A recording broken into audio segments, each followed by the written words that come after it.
All right, so this episode, we're literally going to talk about closure, okay?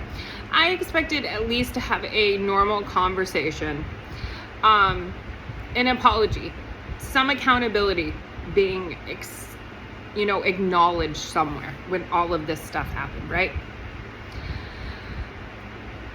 No, there was no accountability. There was a deflection.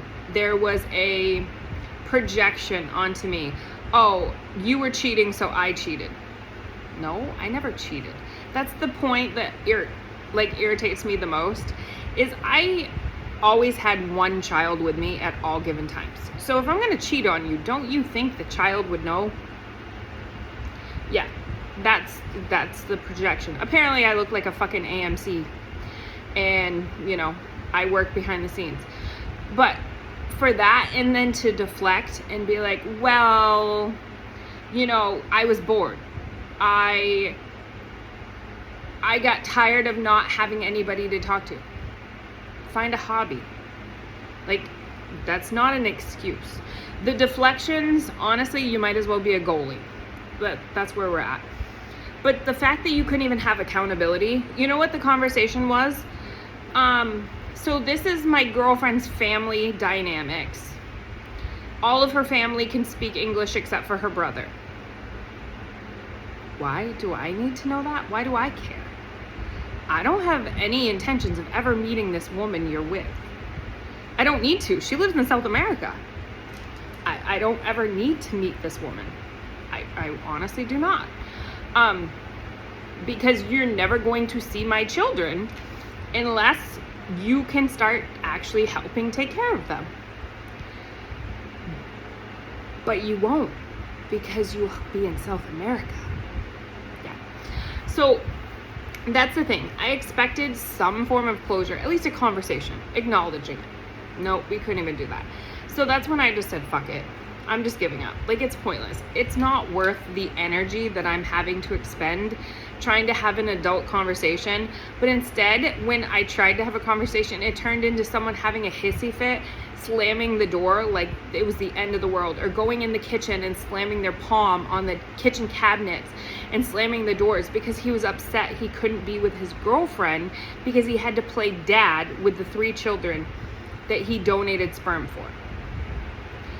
Yeah, but then is back in the States right at the moment because his mom is sick, and actually demanded I let him see the children who are at my parents' house for the summer because I wasn't getting any child support. So how am I going to afford daycare for the entire summer when I'm not getting any support? So they went to their grandparents for the summer to hang out so I could work. But to demand to me that you should be able to see them after you leaving last March, and all of a sudden it's almost August, July, it was the end of July when he came back to the States, you think that I owe you anything? No, those kids don't owe you anything either. The 5-minute FaceTimes a couple times a week? No. The fact you were on vacation and told me, oh, I can't call the kids because I don't have any cell phone service. No, you're on vacation and you don't want to take time away from your vacation to call those kids. But yet you want me to bend over backwards for you. You want me to feel sorry for you. No, there's no pity party. I'm not having a pity party for myself, so why would I have one for you? You're 7 years older than I am. You're pushing 50. I'm not. I don't owe anybody anything.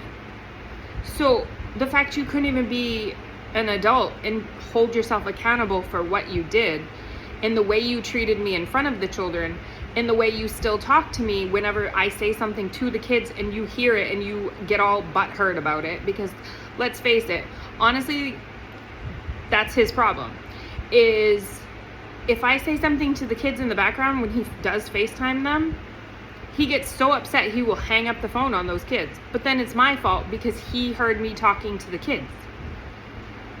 Well, why would you get mad about me saying the truth? Literally, my little girl asked me one day, she's like, Mama, can we get something? And I was like, I don't get child support, honey. My paycheck has to go through all the bills. It covers everything we have. I don't have extra money to spend because I don't get child support. I don't really understand how that was such a bad thing that it caused him to hang up the phone and get all pissed and start berating me and swearing at me in a text message. I was being honest. She asked for something expensive and I said no because I don't have the extra money to do it, because I'm not getting any extra support.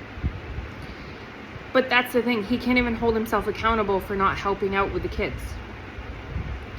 I should feel sorry for him because he lost his job because he left the country and they didn't want to keep paying him. That's not my problem. I didn't leave the country. I didn't start a whole other life while I was still married. Then the fact that you got mad at me for filing for divorce, but you were visiting your girlfriend, the accountability and the deflections, class A narcissist. So that's when I decided, you know what? Like I said, closure is not a thing. It's not going to happen. So, you know what I did? I just started rebuilding everything. It's like living in a giant Lego and we're constantly rebuilding it. Like we're tearing apart walls as we go. You know, that's what I did. Moving the kids from San Diego to San Antonio. It's just sometimes how it has to be. And if no one else wants to take accountability for it, whose job is that? Obviously mama's. So what's mama gonna do? Mama's gonna take accountability. Mama's gonna do what she's gotta do. Mama doesn't have time to sit around and mess around, and you know what? That's okay. The only thing with all of this not taking accountability and not basically having the courage to be a man and admitting where you had your faults and what you did was wrong, it just gave me a chance to, you know what am I without you in the picture? What am I gonna do? How am I gonna rebuild myself? What do I need to do? Because you know what? The Jess prior to the marriage, she was completely fine. So what happened to her? So you know what do we need to do to bring that back and enhance it? What do we need to do to make her the fiercest one she can be? And you know what? That's exactly what I've been doing. It's not about healing, because at the end of the day, you have to be upset to start healing. It's nothing to be upset about. It didn't work out, you know, it is what it is. What I'm upset about is the way my kids are treated. The way that he treats them like they're pawns in a game. He's playing checkers, I'm playing chess, okay? Like, that's how I tell all my friends. They're like, well, he's doing this, he's doing that. You know what? He can play his game of checkers. At the end of the day, you know what? I have custody of those kids. I make the decisions for those kids. The fact that he asked me a few times, he's like, can you send me pictures of the kids? Why should I send you pictures? Why do you deserve to see pictures of them thriving? Because mama's there while you're off doing your own thing. You're going on honeymoons and vacations. But yet they're going to school, they're doing their homework, they're having to survive. They don't have any idea what mama has to go through on a daily basis. But you don't think it affects them, the fact that they're so used to, oh, well, he was around. Well, yeah, he worked 6 to 3 Monday through Friday. So he was around at night until like the year before everything came down to what was happening.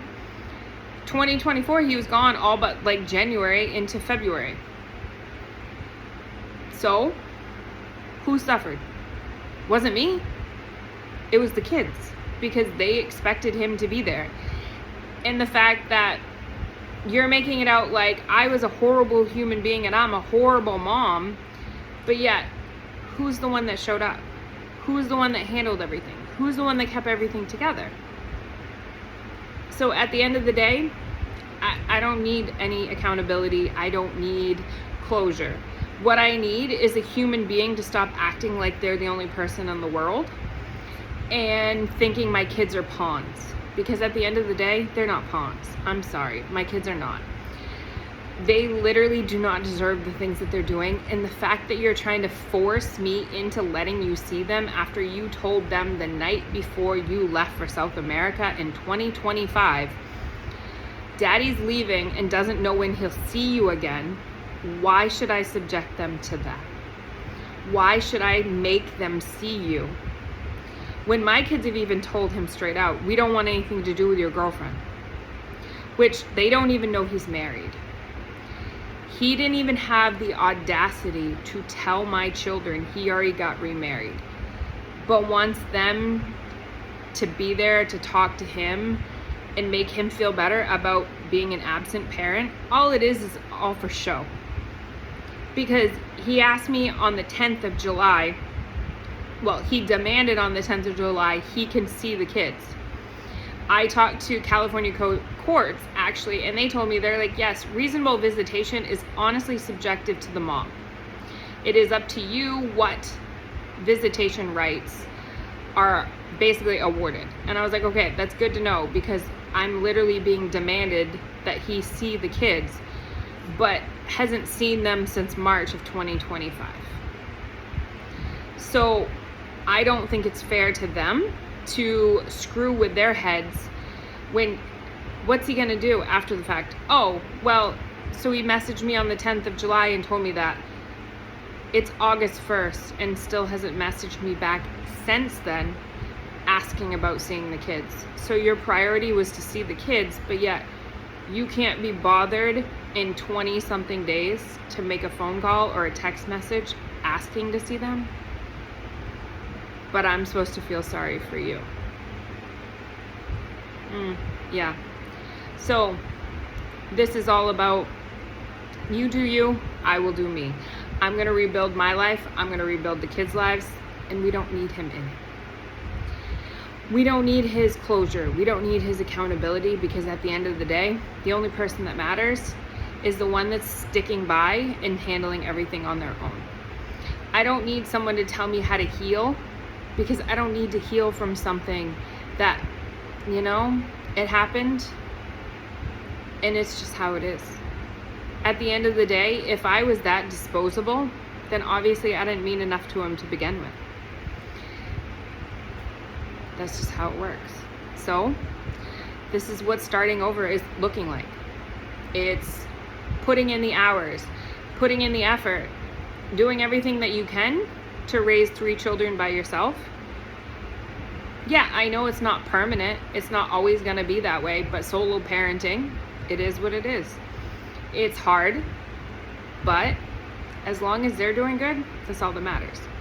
I don't need him to apologize. I don't need him to be like, oh, well, I shouldn't have done this. I shouldn't have done that. It's my fault. I did this. I did that. Because at the end of the day, that apology is going to mean shit. Because it's completely baseless and unwarranted, or unwanted even. Because it's not going to be genuine. So what's the point? If you couldn't hold yourself accountable in the beginning when I found out, what makes you think you're going to do it now? All it is to show face. And you know what? Oh well. At the end of the day, that's your problem, not mine. So enjoy your new life. Just leave me and my kids out of it.